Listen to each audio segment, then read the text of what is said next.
Ah, et justement, il y a une Gabonaise, Marie-Augustine Ouani-Ambouroué, qui s'investit dans la production de cacao. Elle bénéficie de l'appui de la Kestab, la Caisse de stabilisation et de péréquation. On retrouve Cabrel Guilain-Lemami et Thierry Mandaka.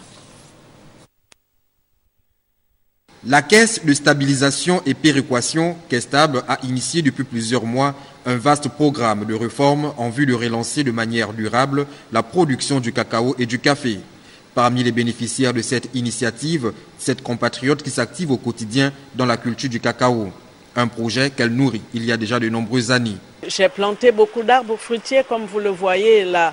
Mais quel est l'arbre qui peut générer suffisamment de revenus pour aider les personnes qui seront ici après mon départ? J'ai trouvé que le cacao était bienvenu. Et c'est comme ça qu'on a commencé à travailler, mais alors à vitesse grand V, parce qu'on avait le temps contre nous, on avait les herbes, la forêt, etc. Il fallait faire tout ça à la fois. Avec l'appui de la Kestab, Marie-Augustine Ouani-Ambouroué a déjà à son compte 2 plantations dont l'une est d'1 hectare et l'autre de 3 hectares. C'est la Kestab aussi qui s'est interrogée si c'était faisable ou pas. Et ensemble, nous avons dit, essayons.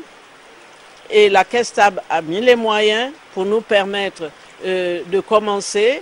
Nous aussi, nous avons mis nos moyens en place et nous sommes arrivés à la livraison maintenant de la plantation telle que la Kestab l'a prévue. Toutefois, la compatriote rencontre d'énormes difficultés, notamment au niveau du personnel et des finances pour l'entretien des plantations. Les difficultés, vous avez vu vous-même, pour quitter de Port-Gentil, venir ici, c'est toute une logistique qu'il faut mettre en place. Il n'y a pas des camions où on peut rentrer dans le camion comme lorsqu'on veut aller à Lambaréné.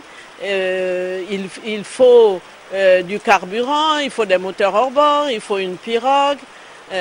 Il faut des véhicules, puisque pour transporter même tout ça, et il faut le personnel.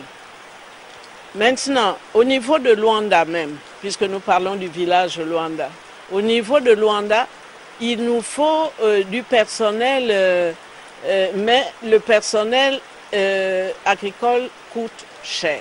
En dépit des difficultés, ce programme de la Kestab permet aujourd'hui à cette citoyenne gabonaise d'être autonome. Un exemple pour tant d'autres. Je dis aux femmes d'avoir de l'espoir, parce que lorsqu'on a mis le premier plan à terre et qu'on l'a dans la pépinière, qu'on l'a vu pousser, je me suis demandé où est-ce que ça ira, qu'est-ce que ça deviendra.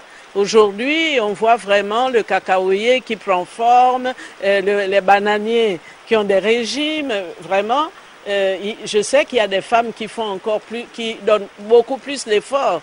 Ailleurs, quand je pense à Ndougou, les cultivatrices de bananes, de manioc, elles travaillent et elles ont besoin d'aide aussi. Ces plantations, une fois prêtes pour la récolte, participeront à la relance de la caféiculture au Gabon, comme voulu par les autorités.